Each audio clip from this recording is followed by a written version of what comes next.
Okay, everybody, it's 3:05. We're going to start just for some introductions. My name is Emmanuel. I will be sort of moderating the Zoom aspect of this. And yes, this event is recorded. We're going to put it on our website. So yeah, if folks don't want to be seen, you could turn your cameras off, but we will record this event. And we're thinking of going till about 4:30. And I'm going to turn it over to Jimmy Centeno, who's going to lead the Q&A and who's then going to introduce Johnny. So go ahead, Jimmy. And you're on mute. So, Jimmy, you're muted. Jimmy, you're muted. Jimmy, you got to unmute yourself. You hit three little dots. Can you hear me now? Yeah. Okay. Well, welcome everybody to Casa 0101, the Jing Diliage Art Gallery. We're very fortunate to have Johnny with us, Johnny Simmons, art photographer, cinematographer, artist, and possibly a sculptor, as we spoke yesterday. We met maybe about, I think, over 2 years, and we've been working, trying to get his photography at Casa. Pandemic came around, so that was postponed. But finally, we're able to now have some of his images here. We're very fortunate, and also to do the interview that we're having here, and just share Johnny, his artwork, share his sort of inspiration, but a lot too also the work he's done with community. I think that's very important, and that's reflected in the images. So from that, I will now also Johnny, if you want to say something, would you like to say something to greet your friends or anything? Oh yeah, these are so many of the people here I know, and I'm just glad to see everyone, and I really appreciate you guys, you and Emmanuel, allowing me to have my show there, and Jimmy curated the images, and I feel like that was important because I don't always know what pictures resonate with people. So it's always good to have somebody else make those choices. And I'm very fond of the community in which the gallery resides. It's in Boyle Heights. I used to have a studio space there, just 1 block from the gallery. And it's just such a very culturally enriched area. And not only that, but they have some pretty good food over there too. And I just really enjoyed being a part of that community. I made a lot of friends over there, and and they have really interesting exhibits there. I've gone there for a number of shows. I haven't had a chance to experience the theater yet, but everyone says that it's really worth checking out. So yeah, that's about it. I'm just glad everybody tuned into the show. I know if you Zoom as much as I have had to Zoom in the last few months, I really appreciate you being here because Zooming is, it's the way we do it now, but it's a little bit time consuming and, a little bit overwhelming at times. I think I did 3 Zooms yesterday. Mm-hmm. This one's different because I'm seeing all these people I love and talking about something that's close to my heart. So I guess that's all I have to say about an introduction. Well, also, again, thank you to the guests and friends and family members, those visiting Casa 01 for the first time or those supporters. What we're going to do start off is with a 13-minute video of the walk, the tour that Johnny does to get acquainted with the photography and some of the insight on some of the images that sometimes you look at an image and the title sort of assists in giving some meaning to the image. But this time Johnny went on and just kind of dug in deeper into the photography and really extracted a lot of his experience while he took the image. So I think that was very nice. It gives us an intimate insight. So Emanuela, we're going to do that right now. And so yeah, a lot of my friends have probably seen this, so they might want to just take a 13-minute break. Do so. Or if not, a notepad and a pencil, and we'll take some notes. This first photograph is a photograph of what's called the Bud Billiken Parade in Chicago. And it's the Chicago Daily Defender newspaper would put it on annually. As a matter of fact, last year was the first year that it wasn't held because of the pandemic. This is 1967. I'm 16 years old and I'm working for the Chicago Defender newspaper. And I was very lucky because I had a press pass that allowed me to be on the inside of the parade and look back at the audience. This is South Park, which eventually became Martin Luther King Boulevard. And this is 43rd Street. And this community means a lot to me because when I was a little boy, I used to work at a theater called the Regal Theater that was right across the street. And I used to run and get cigarettes for people like Moms Mabley, Jackie Wilson, B.B. King, all them cats. And I would sit in a stool at the base of the steps where the dressing rooms were and wait for somebody to say, hey, boy, come here a minute. And then I'd go get cigarettes for them or hamburgers or something. This is Nashville, Tennessee.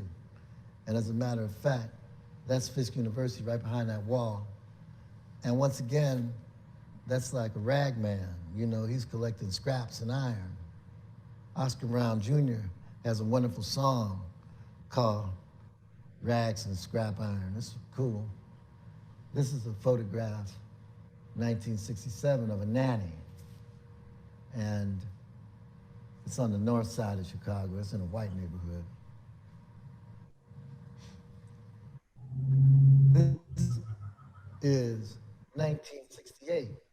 This is a year at the Bud Billiken. This is the year after that photograph at the Bud Billiken parade.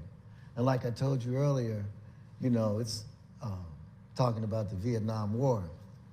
America is the black man's battleground, not Vietnam.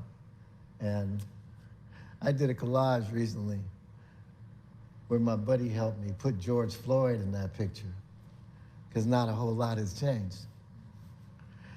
This is a picture. People like to say, oh my God, that looks like the Last Supper. That's Reverend C.T. Vivian, who's, you know, a civil rights activist, Martin Luther King's buddy. Worth reading about if nobody ever heard of him.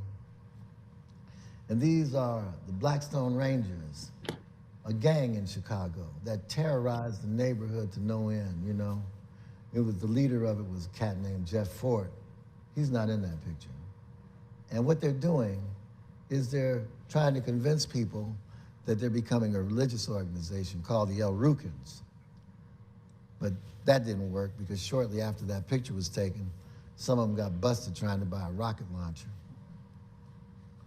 This is Angela Davis, and she came to Fisk University, and she stayed there a couple of days actually, and it was cool because she gave a lot of speeches, she held classes, and she gave some fiery speeches. But I always like this photograph because it's like she's taking a moment. And I kind of like that, you know? This is called Cops and Girl. There had been a riot in Chicago. And that little girl is trying to come back from somewhere while these cops are going to address the riot. Shirley Chisholm, first black woman to run for president. When George Wallace was shot down in Alabama, Shirley Chisholm went to visit him in the hospital. People told her not to go. She went to visit him. Shortly after that, he denounced segregation. I don't know if she was the influence on it with them 9mm rounds that were inside of him. This is the Nation of Islam, Nashville, Tennessee. I used to work for Muhammad Speaks newspaper in Chicago. And when I went to Nashville, I continued to work with them. And these are the people that were at the mosque. This is 1969, Macomb, Georgia. A little girl had walked into a grocery store to buy some candy, and the owner of the store told her to hurry up and make up her mind. And she told the man, wait a minute. And he came from behind the counter and slapped her. And she ran home and told her mother. And the mother comes back to talk to the man. He slaps her. So the community began to boycott the business district. And on this particular day, they had a march. And Bobby and I drove there from Nashville to cover it for the newspaper, the Defender and the Nation of Islam's newspaper. And on that day, they deputized truck drivers. If you look at this picture, these two cats are policemen. But this guy with the helmet right here is a deputized truck driver. Shortly after I took this picture, one of these guys hit me across my back with a billy club and knocked me down to the ground. I saw stars. Then he leaned over me and he said, "Nigga, don't let the sun set on you in this town." I didn't, because I had to get back to school. This picture is just, you know, a picture. Young man goes one way, old man goes another. That's what I like to call it. This is an interesting photograph because this multiracial couple are dancing. And it wouldn't mean much now, but in 1967, it was kind of a big deal because you see how comfortable the woman is, and the man dancing with her is on alert because he doesn't know where some opposition can come from, whether it's gonna come from somebody black or someone walking into the club, you know. I like this picture. It's called Love on the Bus. You know, we can all interpret it for what it is.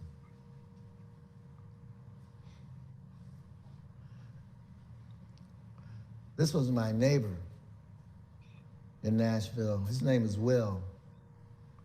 And I did a lot of pictures of his family.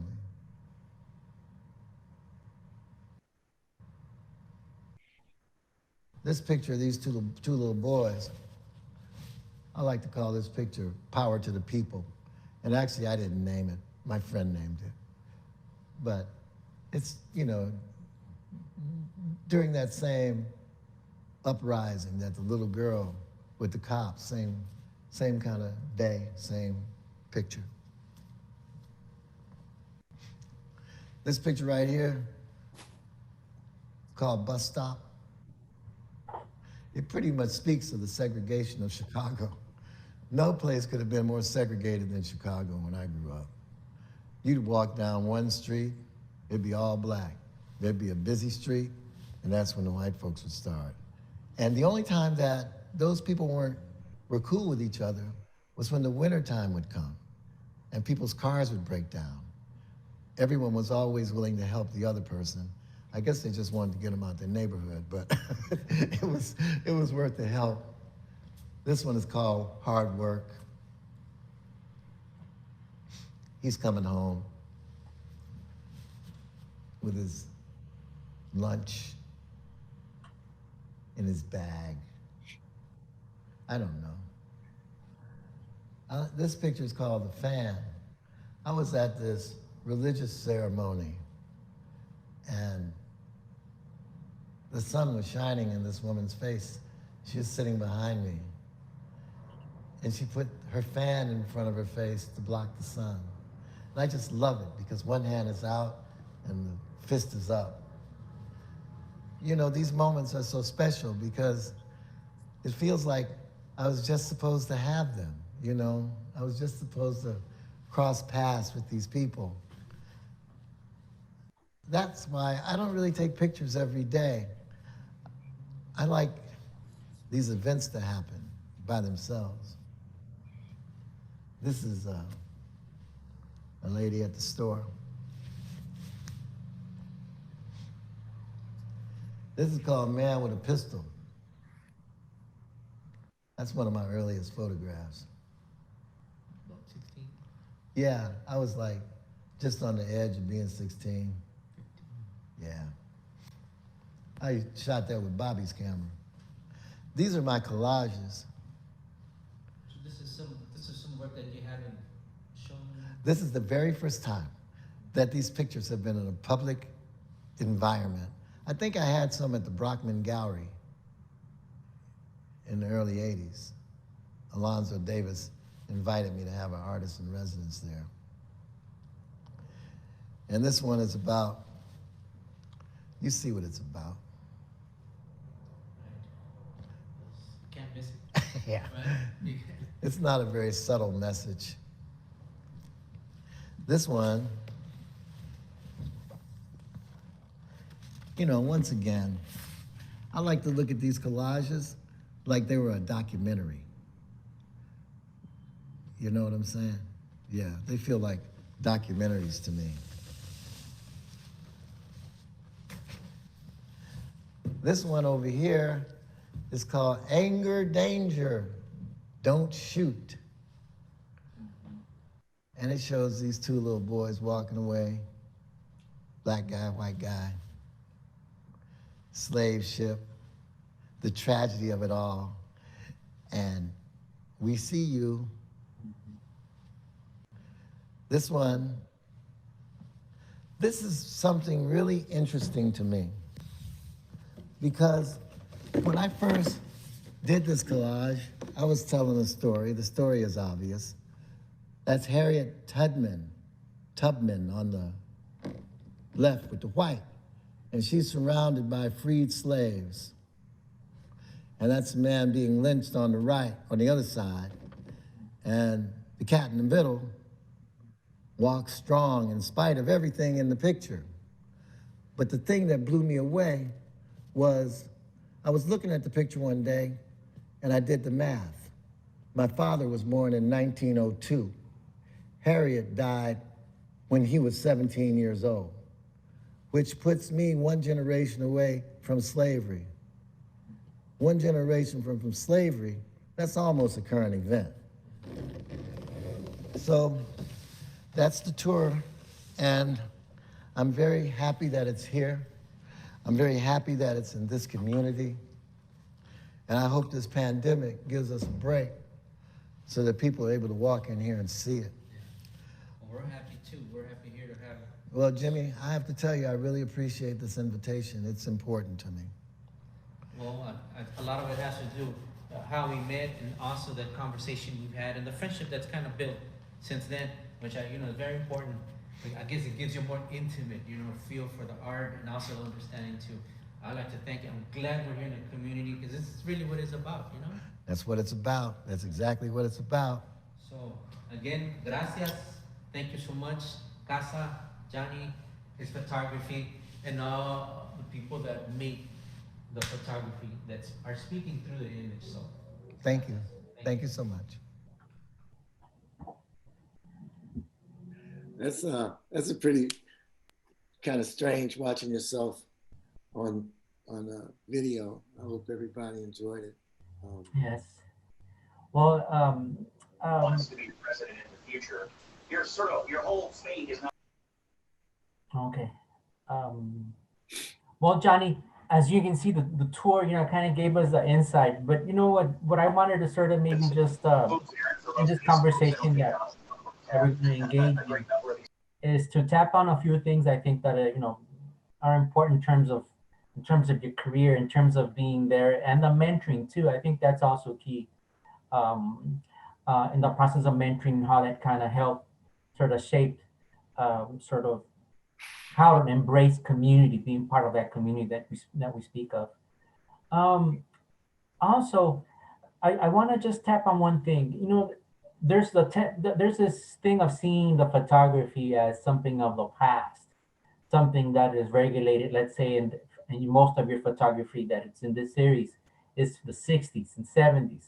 So my whole thought is that, given the current situation with Black Lives Matter and things of that, it almost seems like, as you were saying, like the images sort of have like the spirit, like a ghost that sort of kind of comes back and joins the present. Can you kind of tell us something about that?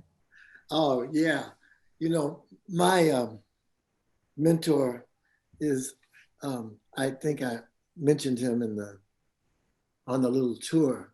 Bobby Singstack is who first recognized.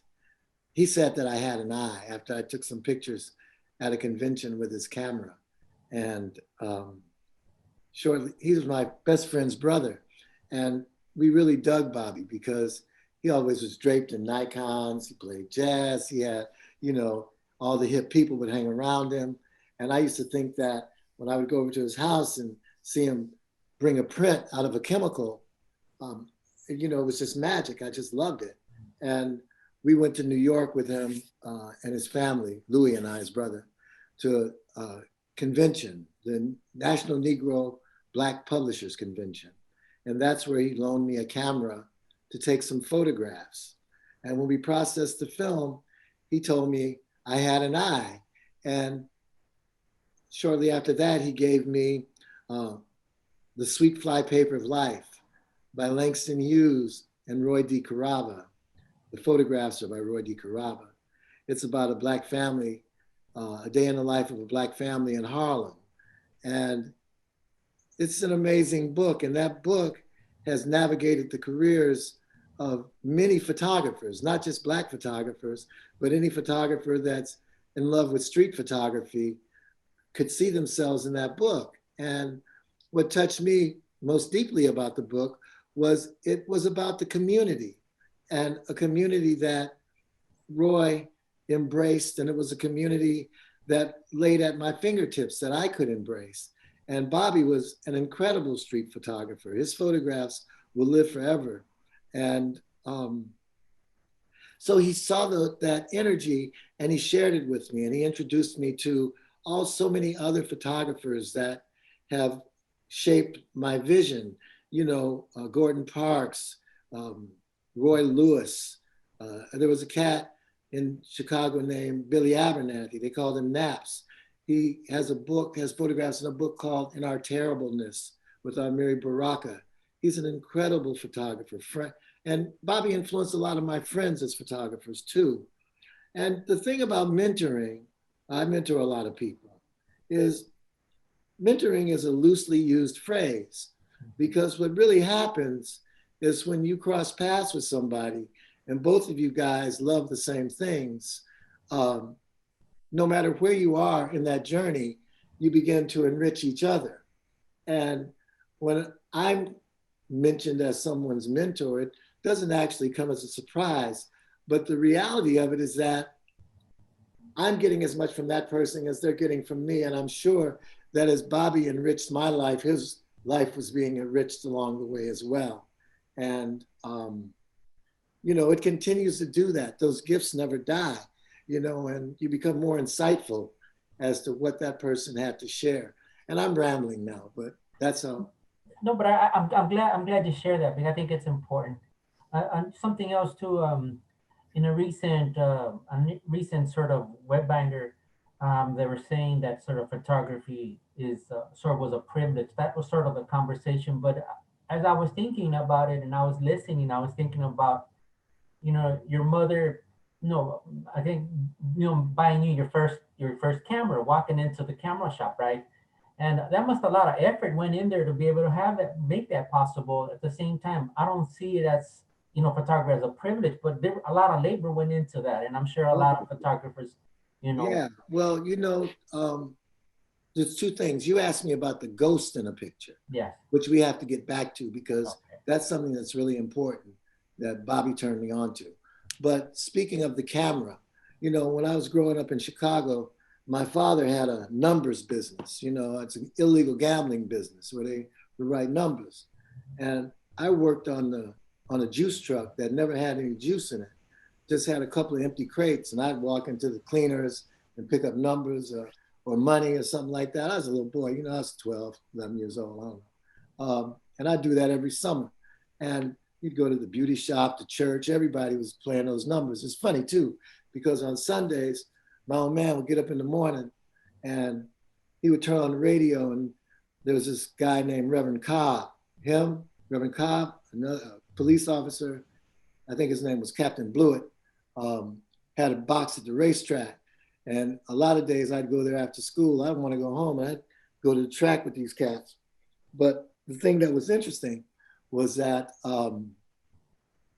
Saul and all my family pretty much supported my creative endeavors. So when Bobby and I got together and started taking pictures, Saul, who was the guy that drove the numbers truck, and my mother put some funds together to help me go buy my first Nikon. And there's a memory attached to that too, because we went to this suburb of Chicago. And as we, it's a shame how much PTSD we have from the experiences of growing up in those environments. But so my mother and I pull up to this camera store, and she goes inside, I go inside, and after a few minutes of looking at cameras, she asked me to go put some money in the parking meter. So I go put money in the parking meter. As I'm walking back to the store, a police car is slowly driving on the street as I walk. And I'm, 16, walk into the store, and the next thing I know, those two policemen come into the store. And they look at the guy who's selling me the camera and say to him, "Everything all right?" And the guy says, "Yeah, everything's fine. They're just getting the camera." So that was the beginning of my day shopping for a camera when I got my first Nikon, which I wrapped. It was a silver one. They didn't have any black ones, but I wasn't walking out of there without a camera. And so I put electrical tape around the body to turn it black. I kept that camera for a long time too. Nikon, 50 millimeter lens. Bobby turned me on to Cartier-Bresson and a lot of other photographers of that period, and everybody had a 50. So I thought it was really important to keep a 50 on there. And the funny thing was him and the photographer Naps that I told you about, Billy Abernathy, told me that a real photographer doesn't crop his pictures. He shoots a full negative. So I tried desperately to shoot a full negative. I mean, I couldn't always do it, and I felt like I hadn't exactly failed when I did it, but I felt like it was still a goal to reach, which is a good exercise for somebody who wants to be a cinematographer. But the funny thing was, I ordered Naps's book one day, In Our Terribleness. I looked in that book and they were all crop photographs. I thought that was pretty funny. Right, surprise. Right. Well, how about going back to the ghost? I think you wanted to. Oh, yeah. The ghost is important because one of the things that Bobby told me, and I really live by it, is he said that a photograph, like a painting or a piece of music or a poem, has to have, or even a story, a dance, has to have a soul in it. It has to have like a bottom in it. It has to have some spirit that speaks deeply to people and resonates with people. And that ghost is what you have to look for in your pictures. And when you have that ghost, that becomes the picture that prints and goes on the wall, because that's the picture that has the energy in it. And, I try to do that. I don't know if I do it all the time or not. I don't know if any of us do, because things can step in and you can have affinities towards images that aren't, like I took a picture of this woman in this temple. And actually, it was not far from Boyle Heights. It's in East LA. And she's meditating in this big room. And she has white on, and it's beautiful. I looked at it. I showed it to my wife, Cynthia. She said, "Yeah, it's all right."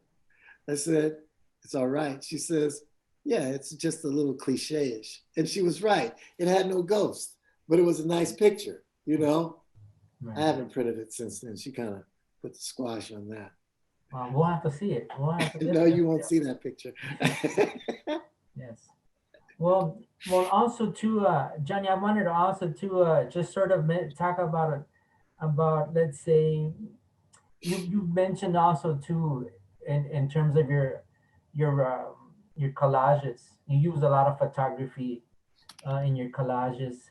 So I mean, how do you go about and building your collages? I know you said it's sort of like mapping a story. So let's just do the process. The collage process for me, there's three things that I really like to do. I like to make, images with a movie camera and tell stories, whether it's TV, a movie, a music video, whatever it is. I enjoy the idea of being able to look through that frame and make a story. And it's that situation is very collaborative. You know, any accomplishments that anybody makes in the movie business is with the support of an entire team. And it's also, we're bringing to life some sort of narrative that exists on a page. And by the time anybody ever gets a look at anything that I've shot, I don't know if everybody feels like this, but I know that anything that I've shot is a result of a number of agreements. You know, the producers, the directors, the actors, a lot of agreements take place before it winds up on a TV screen or in the movie or even on some of these more recent platforms. You know, it's seldom an individual effort. When I walk outside with my still camera, there's no pressure in terms of time, money. Nobody's telling me or suggesting that that's a little dark, you know, or, you know, if I were you, I'd just get on a little longer lens. I think that, you know, I'm not getting any of that. You know, I'm just out there by myself and I'm making all the decisions and I press the shutter and, you know, that's what it is. Mm-hmm. But once again, in taking still pictures, you're still within the realm of reality. And my good buddy, Frank Stewart, who I love like a brother, who's an amazing photographer, he lives in New York, said to me one day that photography was a very mature art form. He said it already has perspective. It has spatial relationships. The thing that we bring to it is our eye, our timing, and we make those choices when we look through the lens. But nonetheless, we're trapped in a certain reality. When I make my collages, I feel like I'm entering a world that transcends reality. It goes into symbolism. It goes into a different kind of storytelling. And sometimes it takes me a really long time to make a collage. Like, you know, Donald Trump, I did that one called Good People on Both Sides that everybody saw in the exhibit. And then I'm doing a picture right now about the insurrection. This is my last Donald Trump picture. I'm putting the cap on that, but because I'm finished with him. But I felt like it was necessary to tell that story. And there's a lot of symbolism in that. And, you know, there's just things that are important to know. I have a series of collages called 28 Inches. And these collages, some of them are, you know, a little depressing, some of them aren't, but they're still 28 inches. And there's, you know, the space in the bottom of the slave ships where people, when they were crossing, was 28 inches. When you would turn over, you had 28 inches above you to roll over. So I just looked at the idea of America not starting at ground level, but starting at 28 inches. You know, that's the foundation of so many things. Right. You know, I was down in Savannah, Georgia, making a movie, and I was looking at the cobblestone streets and the ironwork. And then a whistle blew for lunch across the street in a tall building. And it was the background of these traditional homes that were built, you know, by slaves, and the streets were built by slaves. And I thought, whoa, a lunch whistle. And I'm looking at everything that never had a lunch involved. Maybe they had a lunch, but not like we know it. And all that shit started at 28 inches, you know, for me. Yeah. So I can't bring that to a photograph. You know, people bring it to song, people bring it to theater, people bring it to music, people bring it to their poetry. But when I set out to make my collages, you know, I have to gather those images. Some of them are mine, some of them I take from other places to tell those kinds of stories. And I think those stories, you know, are worth telling. And I never really showed those collages. Like I said, Alonzo Davis in that little thing gave me an opportunity as an artist in residence. And I showed a couple at his gallery. And that's pretty much the only time I showed them, maybe at Fisk when I was a student. But the thing that I always appreciate is whenever we do something, everybody on this chat with us today, George. whenever we do anything, what we bring to that moment is the totality of all of our experiences.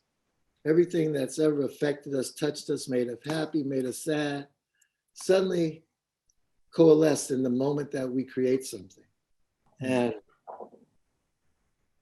I think that that's why all of our voices are so important. And it's so important to be able to appreciate all the contributions that everyone makes, because they're the totality of who we are at every moment. Johnny, also you said something about something tangible versus today digital. I think you said something about it's how important it is to actually have an image in your hands. Yeah, I'll tell you something. I'm like really all about Instagram. I dig it. I really, my wife last night, she says, turn that light off and put that phone down, because it's like 11:30 at night and I'm going through the Instagram pictures and pressing likes and stuff and, loving what I see and everything. And, I try to stress to my friends and people that I know that it's really so important to print something and have it on the wall, and let it have a life. I mean, it's just really special. Cynthia showed me a photograph of her cousin holding her as a baby. It's a horrible little photograph. You can barely see him. But that photograph is like so important because he's gone, she's grown, and that moment is just so important. And I think that, we have to be able to just put stuff on the wall, man, put it in a drawer, at least have it someplace. I can remember growing up and there would be music that would become the soundtrack of the summer. And I'm sure everybody on this Zoom that's, born 1960, a little bit before, a little bit after, has certain sounds and music that delineates periods in their lives, and it's important. And there's images that resonate when they see them in a picture in a magazine that just puts a punctuation mark on who they are and what they're about. Well, now it's kind of like water going down a faucet. It's like there was a time when our images were so important. As we get closer to the drain, shit becomes more invisible. I could see the most incredible picture on Instagram, and then I can't find it anymore because I didn't check to see who it was. You know what I mean? Or I listen to the music that my kids listen to, and it's like here today and gone tomorrow. And I just wonder what's the soundtrack of their moments. Maybe it's quicker than mine, more rapid. Somebody will have to tell me.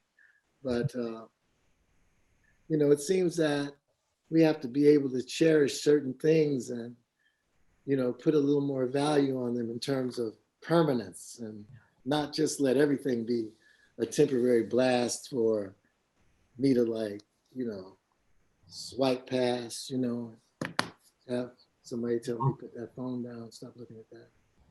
Well, Johnny, also, I just, I've also, I think that your photography is really speaks, and it connects community too. I think I stress community because too often I think, we see ourselves as separate from, separate, maybe just doing our own thing. But, a lot of your photography is very involved. And I think that sensitivity that you acquired and your personal experience is, something that many of us have, or many haven't, maybe in the process of exploring and things of that. And photography does speak, and it goes beyond. And I agree with the fact that it does travel time, and that it within that image there's ghosts, there's sentiments, there's a lot of memory involved in that, and it sort of restores a lot of our history too. I'm thinking of Bell Hooks, and I think it's a book on African American photography. Angela Davis also writes an essay in that, and I think she says something, that for African American community and for many other communities as well. The wall at your house was actually your gallery. It's like actually when you had the image of of a relative or friend of an event. Oh, yeah. That's how the space was used. So I like that. I like that, and I see, and I think I said this to you that we have family albums and then we have community albums, right?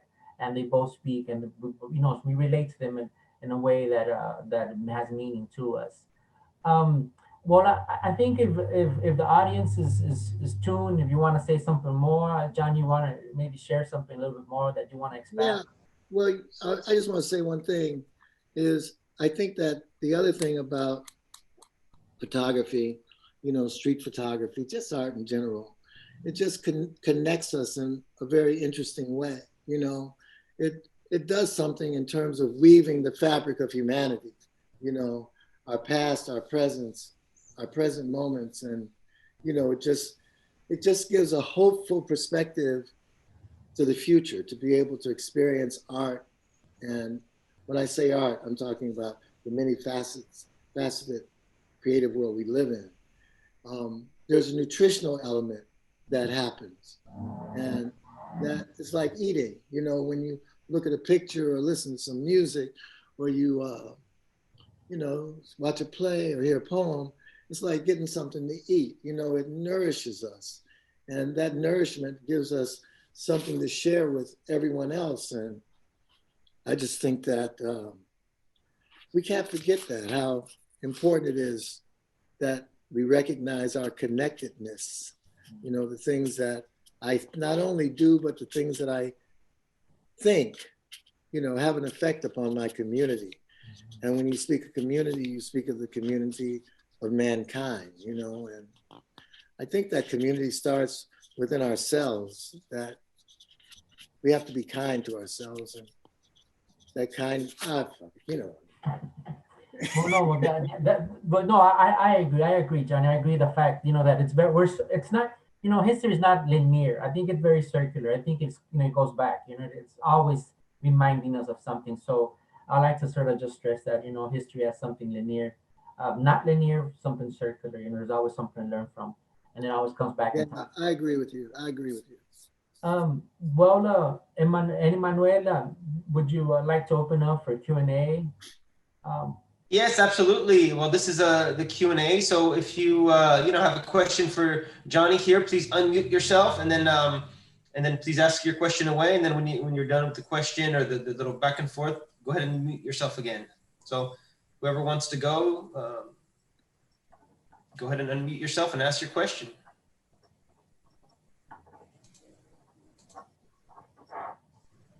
Or a comment? Talk to me, somebody. Tell me I said something wrong. Okay, I have something for you, John. Okay. This is Valdez. Hey, Valdez. How you doing? I'm good. So I've had the pleasure of being with you when you're shooting sometimes. And I would love to hear you talk about your presence, because it's like you said earlier, the moment presents itself to you or to whoever is there, but you have, or what I've observed, this is my opinion, is you have an uncanny sense of timing to see a photograph. And I've seen you take them, but you have something about you that no matter what the situation is or who the people are, you have a very disarming, unintrusive presence or something that people just allow, when I've been around, allow you in, or they open up and let it happen as opposed to resist it. Can you talk a little bit about that? You know why? Valdez, the good part of what you're asking me is it's a really good memory, because Valdez and I would study Tai Chi downtown in Chinatown. We'd get there at 5:30 in the morning, and we would practice Tai Chi with a Tai Chi master. And then we'd always take a walk. And that's what he's talking about, those morning walks we would take. in Chinatown, every now and then I'd see a photograph to take. And, you know, one of the things that Bobby was inspirational, Bobby Singstack, was he taught me that you had to like step into the rhythm of your environment, you know? And it's that rhythm that you find yourself in between the beats. And when you hit it in between the beats, people are very disarmed by it. They're not, you know, it's like those empty moments between your thoughts. And I don't feel like that's intentional. I feel like that's intuitive. And Okay. if it was intentional, I would exercise it more. But I know a lot of those cats that were totally invisible.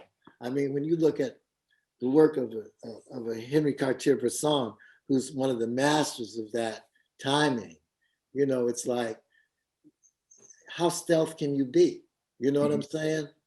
And I kind of feel like it's more of an intuitive experience than an intellectual one. And, you know, it's interesting because sometimes I think about it, I've only been busted taking a picture a few times, you know, and it's been a long life of taking pictures. Not to say that I won't get caught again. One time I took a picture of a man in New Orleans and he was moving some watermelons. It's a good picture. I haven't printed it in a long time, but I took the picture.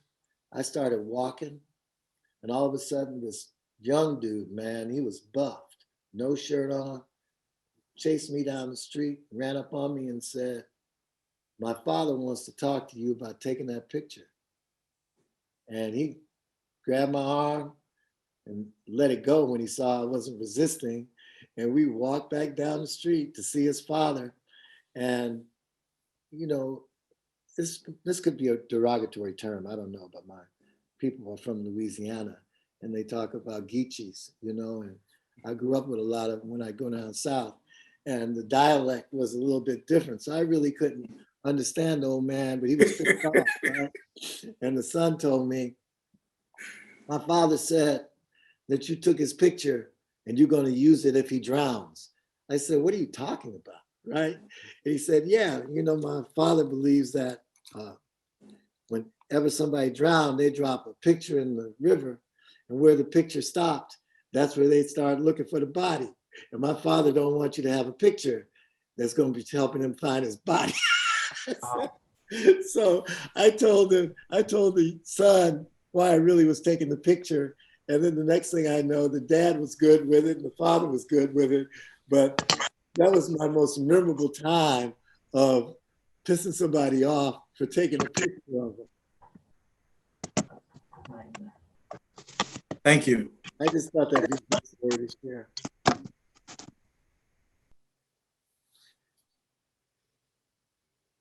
Anyone else? Yes. Hey, Johnny, it's Adger. Hey, what's up, Adger? Now you talk about a master. That's a master right there. That's that.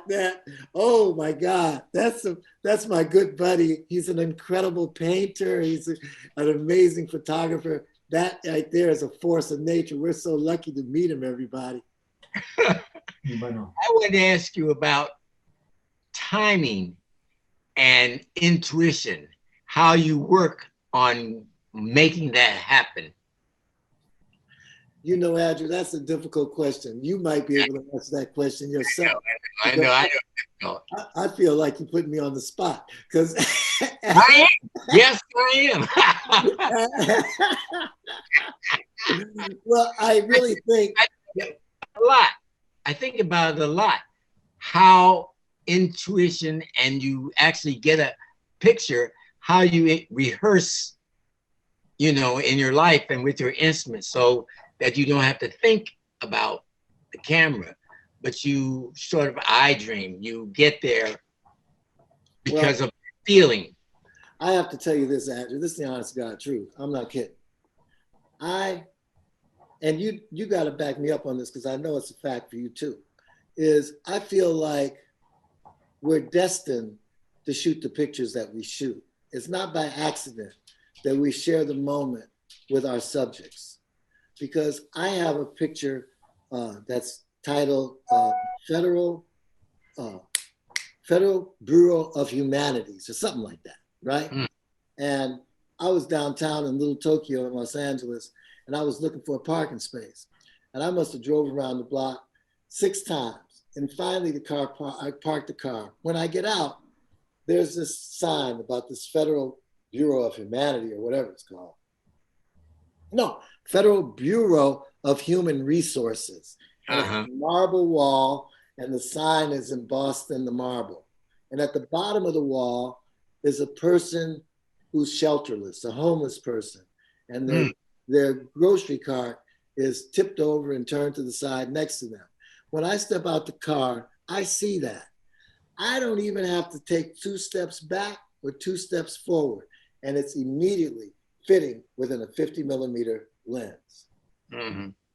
Now, I just had to be sensitive enough to see it. Right. You know what I'm saying? Because it's a moment that I could have walked past. Oh my God. Which leads me to another one, which I don't usually take pictures out the car. I could count the pictures I take out of a car, but I was making a U-turn near my crib, and this is also another person that lives on the street, and he had a plastic file cabinet up, and he had books organized at the top of the cabinet, and they were art books and self-help books, and he had his mirror leaned up against some of the books, and he was combing his hair, and it was looking good. And it was just, I stopped, you know, and held traffic just for a moment and took that picture. And, you know, it's just like composition. You know, the kind of pictures we take, you don't have time to think about composition. You know, composition becomes also something that is innate, you know, that happens, you know. You know, if I could just take us down this road just for a second, because it's really good. I think I answered your question though, which you What you're saying, I mean, what you're saying to me is what I think about all the time. It's about you take pictures with your heart and not with your eyes. Thank you. Exactly. But what I was going to say about composition, which I just want to share with you all just for a minute, is I was so fortunate when I was in Nashville, Tennessee as a student to help Aaron Douglas, the father of the Harlem Renaissance, repaint one of his murals. David Driscoll got me the job. You guys got to see this thing that's on TV that Sam Pollard created. Henry Abidjani, Joe, was a cinematographer on it. It's called Black Art in the Absence of Light. It's really good. And the 2 artists I'm talking about are in there, David Driscoll and Aaron Douglas. But I spent time with Aaron, and he loved to talk about symbolism and the whole idea of intellectual thought transcending into the world of symbolism. And one of the things he was heavy about was the whole idea of the divine proportion, a little more than half, a little less than half, and how that was a proportion that we all had a real affinity towards. And it's the reason why certain images live in a museum, because people just are embraced by that energy of that division of proportion. And he would talk about how in children's art, you would see that naturally occur, a little more on one side, a little less on the other. A big old sun and a little bitty house, and it'd be broken up in the proportions of a chicken's egg or the proportions of our body, you know?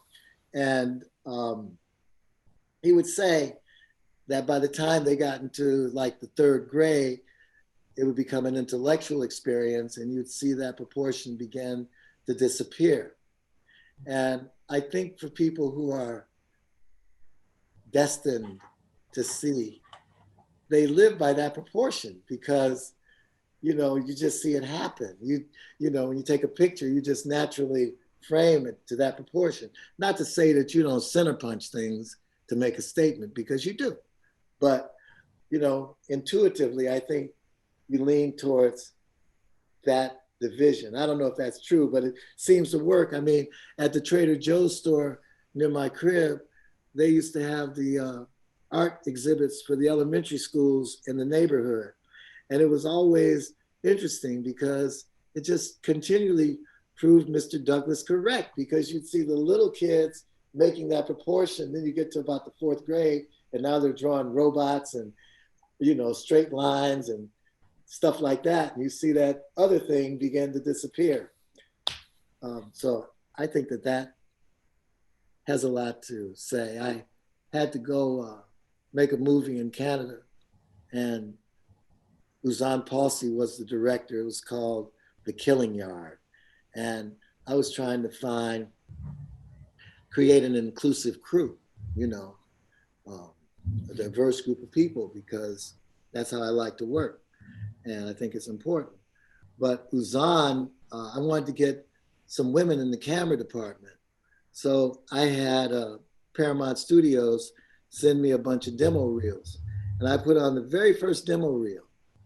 And I looked at the first few shots, and the movement of the camera was basically imperceptible at the start, you know, which is nice. And the camera never brought any attention to itself. But all the compositions just landed, right? And the girl, the woman who was operating was named Sylvain Duveau. And man, she was bad. She was good. And I immediately, just seeing those few shots expressing that proportion and that invisibility of a camera, I was very fortunate to work with her on that movie. For that, and that was what made me want to use her. Nice.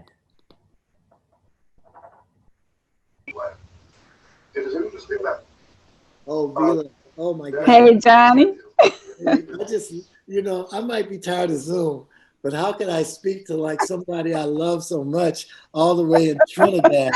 That's, I know. Vila used to be married to Bobby. Every story I'm telling, she knows about 100%, because she was, if she wasn't there, she was there the next day, right? That's right. That's right. Oh, wow. This is so thrilling. You know, because I'm thinking about all the times, you know, Johnny and I have known each other since we were teenagers. And I'm looking at the same person, and I'm so thankful that I've been the recipient of all of this wisdom for a lifetime. I'd like to say that, you know how a musician or a songwriter will tell you that they don't really write the song, the music, it already exists. And they just open up to it, and it comes through them.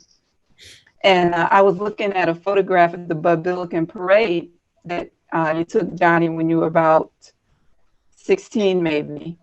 And there was a woman standing in a huge crowd, hundreds of people, but you could see that,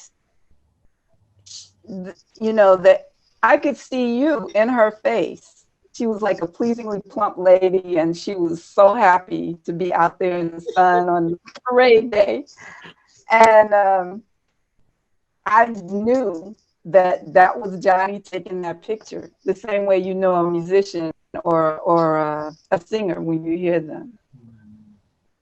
You know, somebody said that one day, that there was a consistency in the images, you know, from the early ones to the old ones. I don't think that that's intentional either. I don't think that a signature is definitely, well, you know, that's what it is. I guess it's like a signature, you know, when you sign your name to something and you see it 2 or 3 years later and it looks the same, maybe that's the thread, you know? Yeah, but I mean, it's always different though, of course. Yeah, the you know. expression is always different. Yeah, it's always different. But the heart, you know, as Adra was saying, you know, you're really taking it with your heart and not your eyes, and that comes through. You know, hey, Jimmy and Emmanuel, I really dig how we're doing this thing. I never did one like this before. You know, it's like a conversation.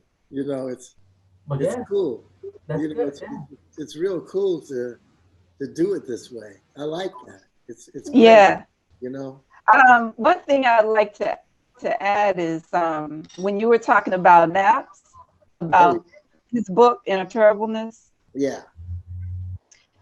So, you know, he was he was such a great photographer, but unfortunately, we don't have a lot of his work. And thankfully, he left that book.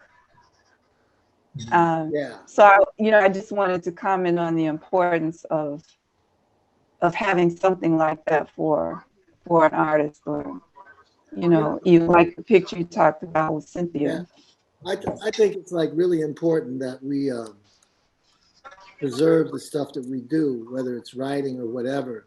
I mean, I have a photograph by Vivian Meyer, and that was the nanny photographer that never got to see her pictures, Right. and they were discovered just a couple of weeks before she died. And Neil and I have a very good friend that we grew up with. His name was Wayne Johnson, and he was a writer, and was an amazing writer, and he was a Tai Chi master as well. And I was up in Oakland during the last days of his life, helping him make that transition. And all of his writings were stacked in boxes and books, and no one will ever get to read those things. And Right. I got back to my studio down the street from Casa 0101. I walked in there and I saw this picture of the Black Panthers that I took. Free Huey is the picture. And I realized that my wife, Cynthia, who I've been with for over 30 years, and my previous relationship with Eleanor, nobody had ever seen those pictures. And I said, shit, I'm getting ready to be a Vivian Meyer. So I started printing those things, and I printed like 100 pictures. And one day I was at an ASC meeting, and my good friend, Charlie Lieberman, who's an amazing cinematographer, and thank God for him, because he's putting together a whole thing about ASC photographers. And ASC, I mean American Society of Cinematographers. Took me to a gallery called The Perfect Exposure, and it was owned by Armando Aricio. And he gave me an exhibit. And I wasn't really sure how the pictures were going to be received. And they were received well. And I just realized at that moment how important the collection was, that it was something that I needed to concentrate on. There was a whole period, the 80s and into the 90s, that I didn't really take any pictures because I was making music videos and falling in love with that music camera, that movie camera. I call it a music camera. In those days, it was a music camera because all I was shooting most of was music videos. So I missed a whole period of taking pictures. But now they're here, and they're taking kind of a life of their own. My son Malachi helped me organize some negatives that had been in a fire. He gave a little bit of order to those negatives. And my daughters are helping me preserve the work. And it takes that kind of support from people. And to be able to think beyond the moment in that way. Naps didn't have that, Billy. The other thing about Naps that was real deep was he used to make his own photographic paper. He would get the paper and mix the chemicals and make his emulsion. He didn't want to, support the industries. He wanted to do it himself. There were a couple of bad cats that were just so influential. We were very fortunate, Vila and I and all my friends, to grow up in the 60s. It was a real artistic and passionate period with a lot of people trying to do self-discovery through self-destruction. So a lot of these people aren't even around no more, Right. Yeah, I just wanted to share that. Right. Yes. Yeah. So what else we got? Any other questions? We got about 20 more minutes. I could look at you all for 20 minutes. Hey, Johnny, it's Joni. Hey, Joni, how are you, baby? I'm good. I'm good. How are you? You look I'm well. okay. I'm trying to determine if I want to turn on my camera or not. I've spent the afternoon with my granddaughter, so Come on, let us see. Let us see. Everybody supported. What do they call it? This is a safe this environment. is a sacred moment. Hi, everyone. It's now. Yeah. So I wanted to ask you, you have so many fantastic photographs and you've been doing it for years. How do you determine, or how do you use that catalog of a memory that you have to determine what you want to display and when? Well, I have to tell you, that catalog of a memory is a mess. It's like rambling through a dresser drawer or something. I have been working desperately to try and bring some organization to my photographs. And every day when I'm working, I discover something new. I just discovered this photograph of Jesse Jackson, really young, and it's at a parade and he's driving a horse-drawn carriage. It's a very powerful picture. I printed it once and I'm glad I did. I have a friend who was one of my students at UCLA. She's an artist herself, and she's very tuned in to this digital age. Her name is Mimi Fan, and she's not here today because she's working as a first assistant on the show. Okay. But she's been helping me pull things together, and you know how when your house is a mess, but you're like the only one that can find something? Yes, absolutely. That's how you are. That's how you. That's how my images were. And now Mimi is helping me organize them. Okay. So I was trying to pull some stuff together to send to my nephew Azul, who lives on the corner from Casa 0101. He's in charge of something that he does at Grand Park. And he's including me on an Instagram. And for the first time, I had together about 20 pictures to send to him. And Mimi has been organizing everything by year, date, subject. I couldn't find shit. And when you look at it, on the computer screen, it looks all together. It looks great. I'm sure. And I'm sure eventually I'll find something, but it's been a real difficult few days, Well, you have such great work. I'm just always amazed how you pull it together. Well, thank you very much. It's, hopefully it'll be pulled together a little better. My daughter Sasha took this class, which any of you artists on this thing might be interested in. It's called Artist Estates. Sasha can say something about it if she's here. But she learned a lot about organizing one's collections. And, hopefully I asked her if she could put together some kind of class for people so we could just get a basic understanding of how to make our work last. There's Sasha. Want to tell somebody about it? Sure. Hi, everyone. What John's referring to is a course that I took on his behalf through the Artist Institute for Artist Estates. And it's a global organization, and they really help artists of all different types understand how, especially while they're still living and making work, how to organize their work, how to have good records of your whole catalog and where it's been, displayed and purchased and all of that. And then also how to kind of set up your legacy for the future and have, your family or community be able to benefit from that work, have art students be able to engage with it and kind of continue to define what art history is as it's being made. Basically, most of us who are creative aren't always as organized. So that part can kind of get forgotten until the last minute. So we are trying to make sure that, of course, for my dad's estate, that it gets set up, but also we want to help other folks who might be in a similar situation. Yeah, thanks a lot, Sasha. If you're not a part of academia and you're doing this by yourself, I think that it's important to explore these ideas of a certain kind of permanence to your work, because all of our work is so important to hold on to. It's the record of our culture and our experiences. I think that, well, I'm talking about it. I don't know how to do it. I got Sasha helping me do it. John, Yeah. Steve Moyer, your life, as I've mentioned before, is a book and a film.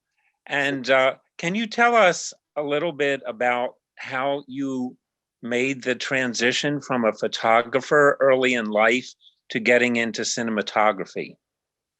Oh man, I was so lucky, Steve. I was a student in Nashville, Tennessee, and I had received a scholarship there that allowed me to go to school. And Bobby Singstack had an artist in residence invitation to go to Fisk and teach. And he requested that I go with him. And I had dropped out of high school. So I had to like really hurry up and go to some evening school. It was funny too, that's a whole story in itself. I found that evening school on a matchbook as I was getting off the subway in Chicago. It said, earn your diploma in 15 minutes or something, right? And I went to that school and got my diploma and went down to Nashville. And while we were there, I did a Carlton Moss. Carlton Moss is responsible for me sitting in this house as well as Bobby is, and Mr. D, and a whole lot of people on this chat. But Carlton was a film director and historian. He used to be Paul Robeson's road manager, Lena Horne's road manager. He worked closely with W.B. Du Bois. He made a film called The Negro Soldier with Robert Capra, the Why We Fight series. And one day he was down in Nashville. He used to teach this course called The Image of the Black Man in American Cinema. And I took the course, and we would go to dinner and eat and hang out with all the students. It was very community type of college. Not really, but all the people involved in his classes spent time together after and before. And I showed Carlton my photographs and he said, "You're a cinematographer." I had never even heard what that word was. I didn't know, I had no reality on that. And he sent me a subscription to American Cinematographer magazine. And there was a couple named Cal and Roz Bernstein. They made commercials here in Los Angeles. And Carlton had been blacklisted during the McCarthy era. And he had to surrender on an indictment. And while he was preparing his case, he hid at Roz and Cal's house, him and his wife. And Roz and Cal, they were cool. They didn't have grapes on set during the farm workers' strike. As soon as they found out that styrofoam cups were environmentally dangerous, no more styrofoam cups. And those people sent me a 16 millimeter Airflex and a roll of film, a tripod, and I messed up a lot of film. And one day Carlton is down in Nashville doing his class, and he's invited Usman Sambini, the father of African cinema, down there to show his movie, The Money Order, and Black Girl. And Usman, that in itself was an experience that has lasted a lifetime and has just enriched me every time I think about it. But they knock on my door. I live in an apartment that costs $50, and it's in an alley behind a fast food restaurant. And you can't really knock on no college student's door unannounced, right? I mean, I peeped through that window. I saw them cats out there. I had to do like a quick clean, so they wouldn't see all the dark corners of my life. And Usman walks in there with Carlton and sees my pictures and says, he is a cinematographer. So Carlton, Hey, girls. helped me get a scholarship. This is what? I didn't say that. I said, Who's that talking? We're finding out something about somebody. Somebody better mute before we start. You know those. So Carlton helped me pull my act together and get a scholarship to USC Film School. And Fisk had dreams of starting a film department there. So the president of the school was one of the ones that supported me going there. And most of the people at the school weren't interested in thinking that far ahead. So unfortunately, that president passed away and the scholarship was taken from me. But a friend of mine, Clayton Rye, who lives in Michigan, and I fill out some forms for another scholarship like that week. And he's on a veteran scholarship. I'm on the Fisk thing. And as fate would have it, we both got our scholarships to Fisk University. Hi, Brian Johnson. That's my man right there. He helped me be a cinematographer too. We've done a lot together.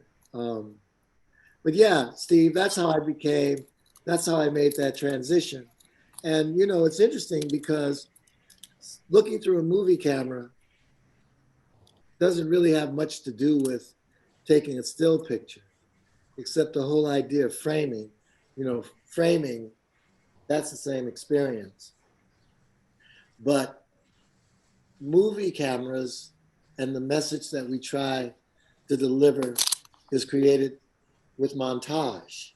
And so it's one image against another, and it's the whole mise-en-scène of the experience, the music, the writing, the acting makes up a movie. So the capture medium is the same, but the idea of trying to create a narrative with one image is a completely different experience, you know, totally independent of each other. And it's really different now with the digital equipment. The nice thing about it is it's democratized the image making opportunity. Everybody gets to tell their story, which is just really incredible that we all get to do that. You know, before I would go out to the rental house, I made a movie called Once Upon a Time When We Were Colored. Tim Reed directed it. It was my first feature film. And I can remember wanting to do tests for that movie. And I would have to go out to the rental house and set up the camera at the delivery door. And I would shoot all my filter tests of the alley and whoever went down there with me to stand in front of the camera. And, you know, I would take my notes and then, you know, hope for the best when it was time to shoot the picture, shoot the movie. But now I have an iPhone 11. It shoots at any frame speed I want. You can get lenses for it. You can do all kinds of things. So, I mean, I'd never use it for that, you know, because I shoot TV shows and things like that. But now we have this ability to tell stories. And, you know, I'll tell you, something I was thinking about is that little girl that I think she was just a young girl, you know, just barely in her teens, took her iPhone and shot the murder of George Floyd with it.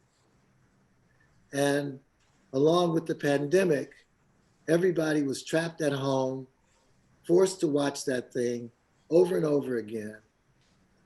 And it brought many changes to the world that were the result of that little girl and her ability to be able to tell a story.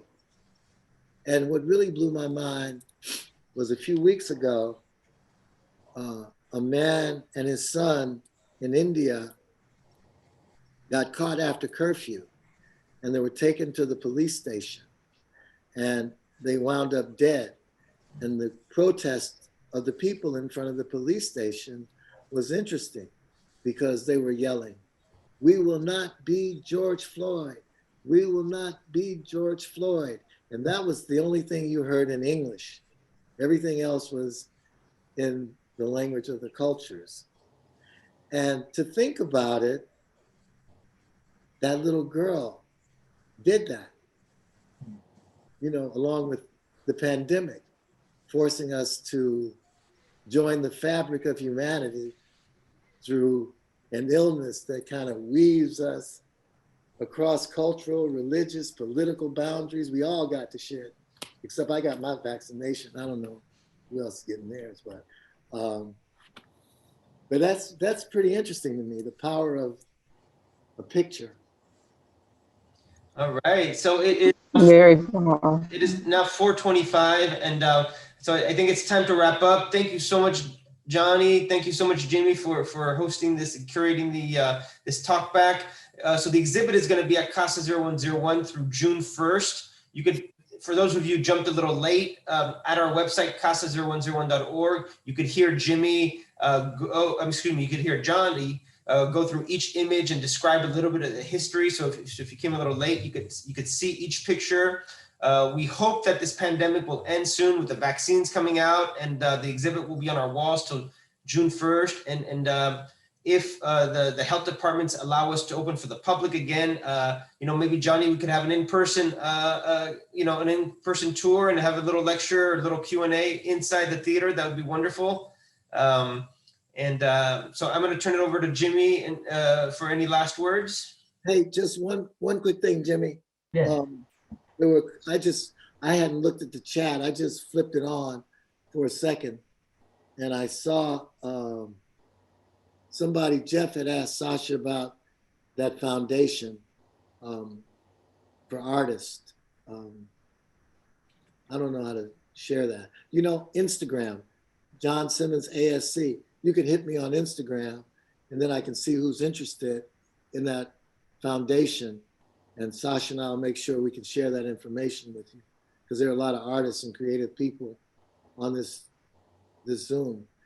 And before Jimmy wraps it up, I just want to tell everybody, thank you so much for being here and, letting me share my stuff with you. And I hope pretty soon, we can get over this thing and get to see each other. And I can fly down there and see Henner, and, just be out there with y'all. John, I enjoyed every moment. I watched it all. Is that Fox? I don't even see your picture. I know that voice.